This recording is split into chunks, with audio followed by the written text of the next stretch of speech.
أعوذ بالله من الشيطان اللعين الرجيم. بسم الله الرحمن الرحيم. رب هب لي حكما وألحقني بالصالحين واجعل لي لسان صدق في الآخرين واجعل لي من ورثة جنة النعيم واغفر لأبي إنه كان من الضالين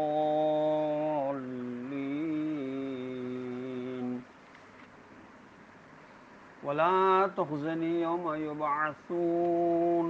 اللهم صل على محمد وآل محمد وعجل فرجهم. السلام علیکم ورحمۃ اللہ وبرکاتہ.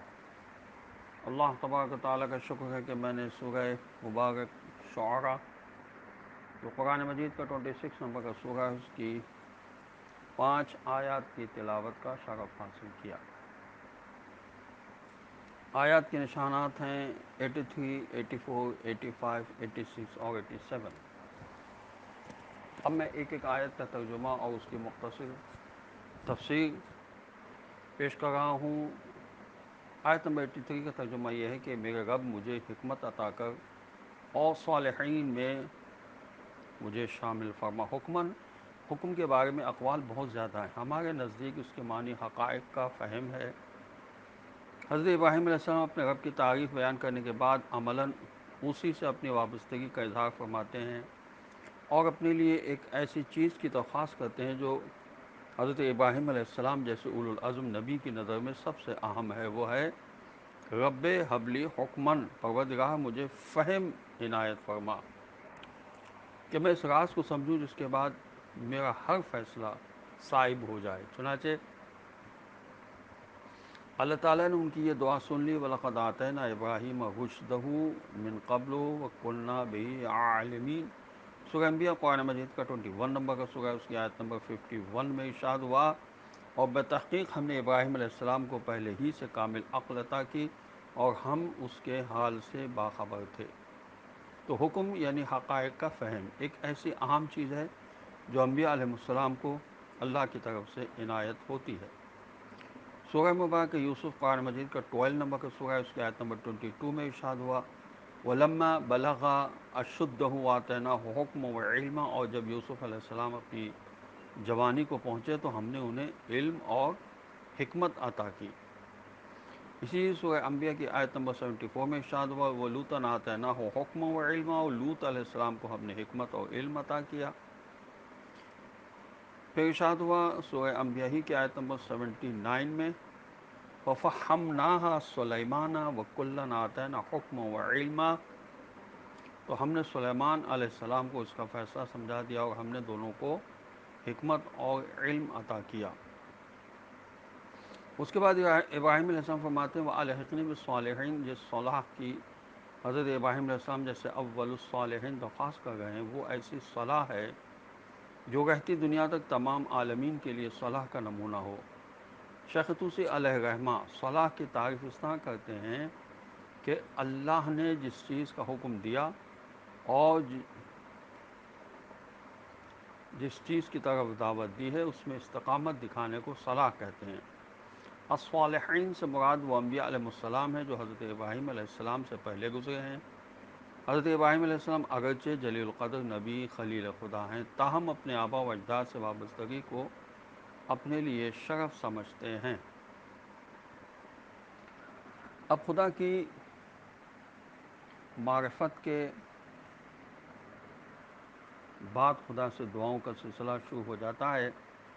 معلوم ہو کہ خدا کی نعمتوں کے اعتراف کے بعد خدا سے دعائیں مانگنی چاہیے. حضرت ابراہیم علیہ السلام کی سب سے پہلی دعا علم و دانش کی طلب ہے اور پھر نیک لوگوں سے ملحق ہونے کی دعا ہے. معلوم ہوا کہ نیک لوگوں سے ملحق ہونے کے لیے سب سے پہلے طلب علم ضروری ہے. یہ تفسیر نمونہ میں لکھا ہوا ہے.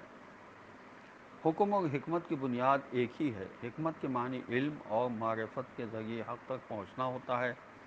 گویا حکمت موجودات عالم کی حقیقت اور نیک اعمال کی معرفت حاصل کرنے کو کہتے ہیں. گویا حکمت وہ صلاحیت ہے کہ جس سے انسان حق کو حق و باطل کو باطل جان سکے. یہی حکمت حضرت لقمان علیہ السلام کو خدا سے عطا ہوئی تھی. حکمت ایک ایسا صحیح فیصلہ ہے جس میں غلطی کا امکان نہ ہو. حضرت ابراہیم علیہ السلام نے سب سے پہلے اسی صلاحیت کا سوال کیا ہے. یہ تفسیر نمونہ میں لکھا ہے. یہاں حکم سے مراد نبوت نہیں، اس لیے کہ حضرت ابراہیم علیہ السلام خود نبی ہیں اور نبوت کا عہدہ مانگنے سے نہیں ملا کرتا. اس لیے یہاں حکم سے مراد حکمت، علم، فہم، صحیح قوت فیصلے کے ہیں. ایسی ہی دعا جناب رسول خدا صلی اللہ علیہ وسلم نے بھی مانگی تھی. ارن الاشیاء کما ہی، یعنی اے خدا ہم کو اس قابل بنا دے کہ ہم ہر چیز کو ویسا ہی دیکھیں جس کی وہ واقعاً ہے. یہ تفہیم القرآن میں علامہ مودودی صاحب نے لکھا ہے. ہر پاکیزہ روح کی یہی تمنا ہوتی کہ خدا اس کو بد اخلاق اور فاسق سوسائٹی سے بچائے رکھے اور نیک لوگوں کے ساتھ زندگی گزارنے کا موقع عطا فرمائے. اسی کہ انسان کے بننے اور بگڑنے کا گہرا تعلق تخم کی تاثیر کے بعد ماحول کے اثر سے مرتب ہوتا ہے. سوال یہ کہ حضرت ابراہیم علیہ السلام حکم، حکمت اور نبوت کی منزلت پر فائز تھے اور صالحین میں بھی شامل تھے، تو یہ دعا کیوں مانگی؟ تو جواب یہ ہے کہ علم و حکمت کی کوئی حد نہیں ہوا کرتی. حضرت ابراہیم علیہ السلام کا مطلب یہ ہے کہ مجھے علم کی بلندیاں اور عطا فرما. علم کی انتہا دیکھیے کہ اولو العزم پیغمبر ہوتے ہوئے بھی علم کے اضافے کی دعا مانگ رہے ہیں.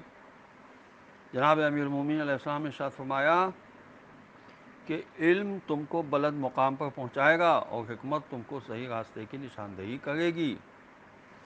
پھر ارشاد فرمایا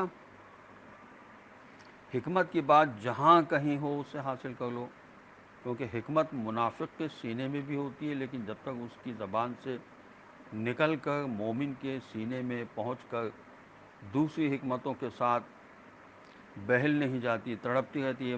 مزید فرمایا کہ حکمت مومن کی ہی گمشدہ چیز ہے، اسے حاصل کرو اگرچہ منافق سے لینا پڑے. یہ نہج البلاغہ میں چیز موجود ہے. اور اس کے بعد اب آیت نمبر 84 کا ترجمہ یہ ہے اور آنے والوں میں مجھے حقیقی ذکر جمیل عطا فرما. حضرت ابراہیم علیہ السلام دعا فرما رہے ہیں کہ میرے لیے آخر میں آنے والی امتوں میں لسان صدق عطا فرما، یعنی ذکر جمیل. یہ دعوت کے تسلسل کی دعا ہے کہ جس لسان صدق کی ابتدا انہوں نے خود کی تھی اس کا سلسلہ ان کی نسلوں میں جاری و ساری رہے. لسان صدق کا ترجمہ یہ بھی ہو سکتا ہے کہ آنے والوں میں مجھے سچی زبان عطا کر. سچی زبان توحید کی دعوت کی زبان ہے. جیسا کہ سورہ زخرف جو قرآن مجید کا 43 نمبر کا سورہ ہے، اس کی آیت نمبر 28 میں ارشاد ہوا وَجَعَلَهَا كَلِمَةً بَاقِيَةً فِي عَقِبِهِ لَعَلَّهُمْ يَرْجِعُونَ. اس توحید پرستی کو ابراہیم علیہ السلام کی نسل میں کلمہ باقیہ قرار دیا تاکہ وہ اللہ کی طرف رجوع کریں. چنانچہ آج ہوئے زمین پر جتنے بھی توحید پرست لوگ ہیں وہ ابراہیم علیہ السلام کی تحریک کا نتیجہ ہیں. یہ آیت حضرت علی، یہ بھی ہے مناقب مرتضوی صفحہ 55 پر کہ یہ آیت حضرت علی علیہ السلام کی شان میں نازل ہوئی ہے. شیعہ مصادر میں تو متعدد راویوں سے یہ روایت موجود ہے. محمد و آل محمد علیہ الصلوۃ والسلام دعا ابراہیم علیہ السلام ہی ہیں. اور آیت نمبر 85 کا ترجمہ یہ ہے کہ اور مجھے نعمتوں والی جنت کے وارثوں میں قرار دے. جنت کے لیے دعا کرنا انبیاء علیہم السلام کی سیرت ہے. جہاں عاشقان خدا کے لیے اللہ کی خوشنودی سب سے بڑی نعمت ہوگی. مم ورثت جنت، جنت کے وارثوں میں قرار دینے کی دعا میں شاید یہ نقطہ پنہاں ہے کہ انسان خواہ مقام خلیلی پر ہی فائز کیوں نہ ہو، جنت کا بذات خود نہیں از روئے وراثت مستحق ہو سکتا ہے. حضرت خلیل علیہ السلام کی طرف سے تواضع ہے کہ مجھے جنت کا وارث بنا دے. جنت کی وراثت کے بارے میں سورہ مومنون کی آیت نمبر 10 میں بھی اس کی تشریح ہو چکی ہے، اس لیے ہم اس کو زیادہ طولانی نہیں کرتے ہیں. آیت نمبر 86 کی طرف آتے ہیں جس کا ترجمہ یہ ہے اور میرے باپ یعنی چچا کو بخش دے کیونکہ وہ گمراہوں میں سے ہیں. سورہ انعام کی آیت نمبر 74 میں اس بات کی تفصیل گزر چکی ہے کہ آزر حضرت ابراہیم علیہ السلام کے والد نہیں، چچا تھے، اور یہ دعا ابتدائی رسالت کے دنوں کی ہے۔ بعد میں جب آزر کفر کی حالت میں مر گئے تو اس وقت ابراہیم علیہ السلام نے آزر سے براعت اختیار فرمائی۔ سورہ توبہ جو قرآن مجید کا 9 نمبر کا سورہ ہے، اس کی آیت نمبر 114 میں ارشاد ہوا، فلما تبینہ لہ انہ عدو للہ تبرأ منہ، لیکن جب ان پر یہ بات کھل گئی کہ وہ دشمن خدا ہے تو وہ اس سے بیزار ہو گئے۔ آیت نمبر 87 کا ترجمہ یہ ہے، اور مجھے اس روز رسوا نہ کرنا جب لوگ دوبارہ اٹھائے جائیں گے۔ حضرت ابراہیم علیہ السلام کو قیامت کی ہولناکی کا صحیح ادراک ہے۔ ابو الانبیاء علیہ السلام ہونے کے باوجود اللہ کے حضور کس انداز سے عاجزی کرتے ہیں کہ قیامت کے دن تمام خلائق کے سامنے مجھے رسوا نہ کر۔ فرزند خلیل حضرت امام زین العابدین علیہ السلام اپنی دعا میں فرماتے ہیں، پروردگار تو جس دن مجھے اپنی ملاقات کے لیے اٹھائے گا تو مجھے رسوا نہ کرنا اور اپنے دوستوں کے سامنے مجھے شرمندہ نہ کرنا۔ یہ صحیفہ سجادیہ میں دعا ہے امام سجاد علیہ السلام کی، جس کا نمبر ہے 47، اور یہ دعا امام علیہ السلام نے عرفے کے دن خداوند عالم سے طلب کی تھی۔ خدا ہمیں رسول اور آل رسول علیہ الصلاۃ والسلام کی دی ہوئی ہدایات سے ہدایت لینے کی توفیق عطا فرمائے۔ والسلام علیکم ورحمۃ اللہ وبرکاتہ۔